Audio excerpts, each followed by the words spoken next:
Teka,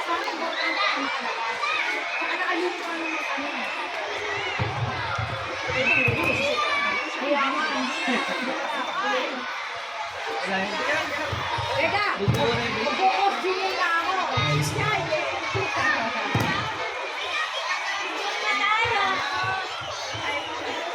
Lahat na po ba nakababa? Magandang umaga po sa lahat. Sa ating lahat po. Lahat na po ba nakababa? Grade 4 dito po tayo. Dito sa grade 6 area natin.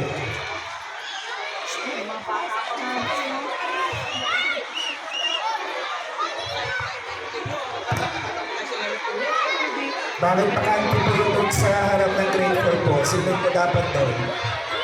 Mga grade 2 po. Wala po sa loob ng mga ano po ha. May mga bata pa po doon sa likod ng clinic po. Bawal po doon. Labas po kayo. Sir, bawal po doon sa loob ng mga bata po. Sanayin po natin na sa labas po tayo lahat. So palagi naman po, unannounced and announced po dapat alam po tayo palagi. Ano po?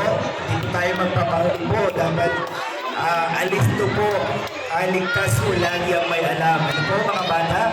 Kasi po hindi natin alam kung anong oras, anong araw po darating yung sinasabing kalamidad po na yun. So dapat alerto po tayong lahat. So lahat na po ba nakapwesto na po?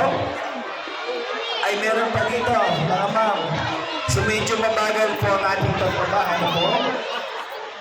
So titingnan natin sa susunod, ayusin na natin kung wala kasing mga lumabas po, nandito tayo lahat.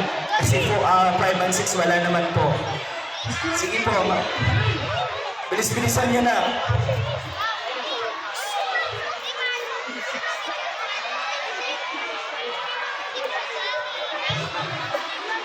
Yung nasa grade 3 po ba, bumaba po ba?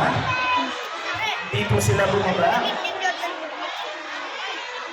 Di lahat po ha, magulang.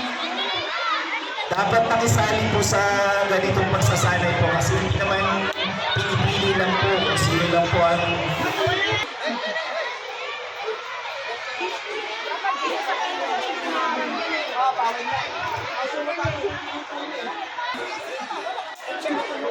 Dala po ako.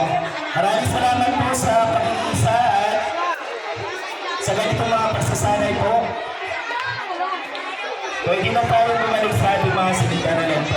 Maraming salamat po sa inyo. Mga bata, tandaan po ha, alam po dapat tayo sa mga ganitong pagbabahay. So kailangan, alamin din natin kung saan tayo pupunta na safe na naman. Ano po? That overall po dapat palagi. Tandaan po ha, mga bata.